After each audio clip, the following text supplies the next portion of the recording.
Kenny here with Gardening Simplified. Today we're going to simplify your seed starting a little bit, and we're going to talk about setting up a grow station for not a lot of money. So let's take a look and see what we've got here. These are LED grow lights. Now I've got 3 of them that I'm got in use right now, but these I've hooked all of them up together. You could hook them all on one cord, or you could hook all these separate. They have a switch for them, and we're going to turn them on. And as you can see, that's some bright light there. But we want to make sure that they all work. We'd hate to go through trouble of setting this up and them not work. But what comes with this kit is, let's say, the end connector, so you can connect these. It's 12 lights. Now they do make some that's with less, but this one here, and I'll put a link to it in the description through Amazon, and some of the lesser kits that have like 8 or 6 lights or something like that.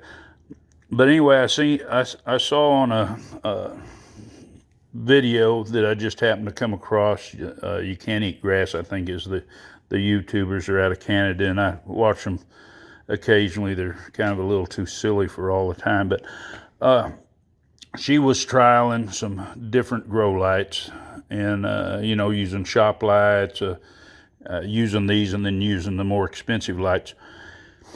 And I got to checking into these, and I said, this is ideally what I've been looking for, because you don't have to have a tremendous amount of light to get your seedlings to growing good and not have them leggy.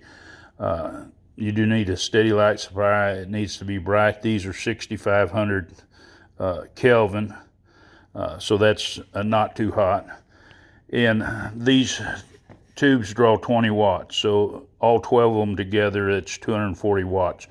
And when you figure your seed trays, and the way I'm going to set this up, that's not very much juice for the amount of plants that you can grow. And like I say, you can switch off the ones you don't need if you're not growing that many plants, or you can go with a smaller set of them, or you can actually set this up to where you have more lights per shelf if that's what you want to do.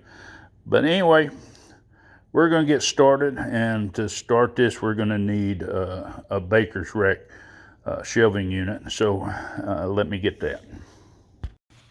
Okay, first let's talk about safety. Now, these lights are lightweight because they are LEDs. They can plug one light assembly to the end of another light assembly if for some reason you would want it that long. But they have you can plug the cord into either end. So the end that you're not plugging it into, they have a little plastic cap, and you want to push this into that end, because when this is on, those terminals would have power to them, and there's possibility of electrocution. So, but anyway, all you've got to do is take this cord and plug it to the end of these lights, and then you'll take and position your lights. Now, what I've done is I'm planning to set a rack on here. Now, these baker's rack shelves are 18 inches wide, which your normal trays, standard trays, are 10 by 20, so they would hang over 1 inch on each side. Now, what I've done is I've taken tie straps, and I take these tie straps and I go around this crossbar here, and then I fasten my light to that. So let me show you. And I put them about roughly 10 inches apart when they're fastened there. But what I'll do is I'll set this light up here, get it in position, and I'll just take this little clip that, now you can screw these in if you have wood shelves and you're wanting to mount it up, you can screw this in. But anyway, I'm just going to take this clip, put it there with that tie strap, and snap it to it. Now that's going to hold this in place. Now I'll do the other end.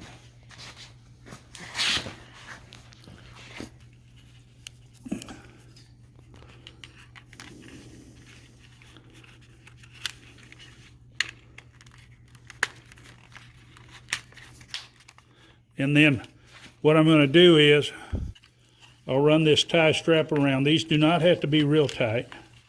I'm going to run it around and I'm going to pull it up, and so it holds it there.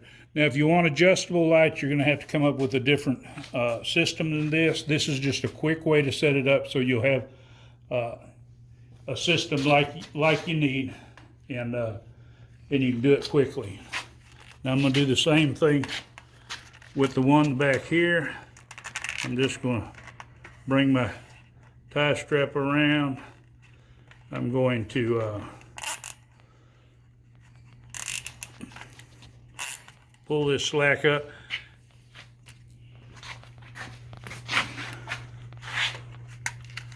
So as you can see, it just in a matter of minutes you can get this system set up using this particular style light. And with the output of these, I checked them with a light meter to see with the output of them, they'll do fine having your plants this far away from them. So it'll really work great for keeping them growing, you know, and getting enough light. Because as far as what I can find on the internet minimum light, this is considerably over it. Because these are 6500K, they definitely have a lot of light output. Now, you can put them all to a bar, or you can, if you set them closer, you can use the connectors to connect where you have less wires. If you had longer connectors with this kit, it would be better. But anyway, what I'm going to do, I'm going to take and clip the ends off of my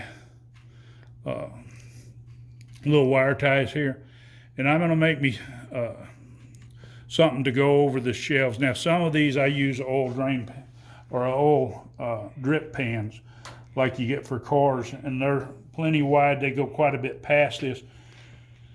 And for plants that I water that I don't have a tray to catch the water, it works ideal, because then any extra water that leaks off will be in that pan, and you don't have to worry about it dripping down from the shelves.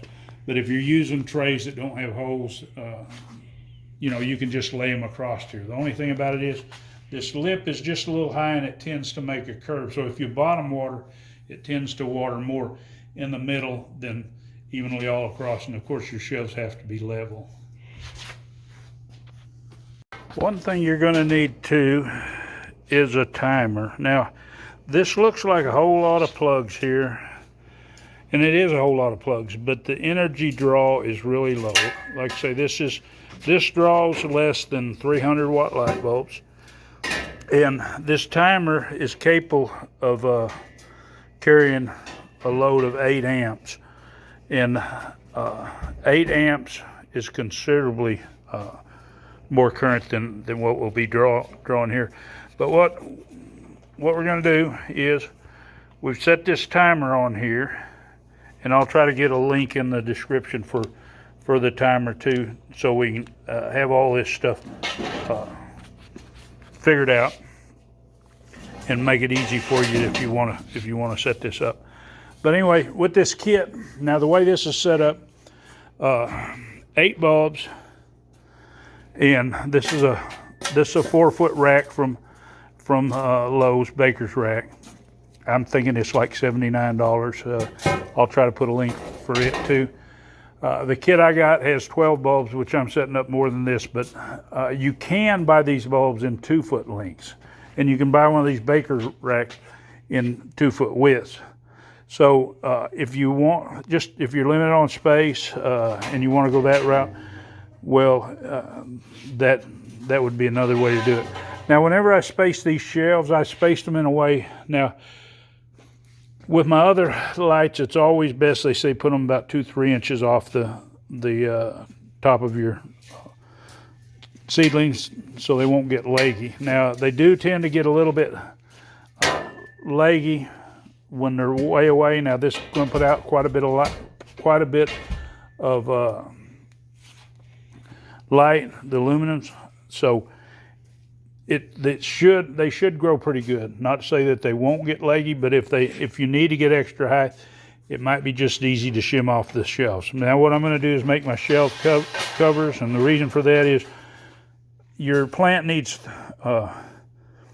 one thing is heat, another thing is light. So if you don't have a warm enough place, and this is going to be out here in my shop. Now if this is in your house, and your house stays fairly warm, that'll be great. But a lot of seeds like to germinate 75 to 85 and some even 90 degrees for germination. So you need to know what temperature that they're going to like to be at. And I'm going to recommend some heat mats. Now I'll put a link to some that I bought. They're relatively inexpensive, and you can go that route. But anyway, let me get this finished. Okay, I started loading this up. I've got to get a few more electric heat pads for some more plants. You can see why I put this shelf so high. I have figs. They're starting to they are rooting. They're not quite ready, but we're putting out leaves. So I said we'll get them under here and where they're under the light, and they've got a heat pad under them. Same with these. This one I've been opening up during the daytime along with this one, but I keep it pretty moist in the evening. Once they root in good, where I know that they've got plenty of moisture, then I'll move them. These ones here, the same thing. Now these were taken out into the greenhouse, but being that we're going to have some temperatures down to 20 or below, and tomorrow it's not supposed to get up above freezing, I think it's best that these are inside. These have been in my workshop where it's climate controlled, but we're moving them out here, and they have a heat pad, so it'll keep the bottom part warm. There are some in here that are also starting to grow good, and I think I've seen a little bit of root on one, so I think it won't be long. I'll see it on all of them, and they'll be getting close to time to pot them up. So these ought to be ready pretty close to spring to go out. But anyway, I'm going to load this up some more, but I'm going to wait for my other heat mat. These were my first figs. I put them up top. They don't have any heat yet, but I'm thinking about going ahead and adding some heat. They were starting to leaf out in the greenhouse because it gets kind of warm, and we'll see how they do. But we'll just keep them moist. If we have to, we can put them in a tote or something to get the humidity up, that, or possibly make some a little cover, maybe some plastic or something, keep a little bit higher humidity. But I think they'll be fine. They seem to be doing good as long as they keep enough water and not too wet. And I got my cucumbers over here. They're looking good, and they're liking this light. But anyway, back to the subject. You can see how easy this is to do. This actually give you 4 shelves of grow light, and at a minimum cost, less than a lot of the expensive grow lights would be. And for one shelf, this should get you enough for all the shelves. But I hope you like this video. I hope it is really helpful for you. And I hope you get out there and grow something. If you want to see more of my videos, well, just hit that subscribe, hit the bell button so you'll be notified. Give it a big thumbs up and share this. It really helps my channel.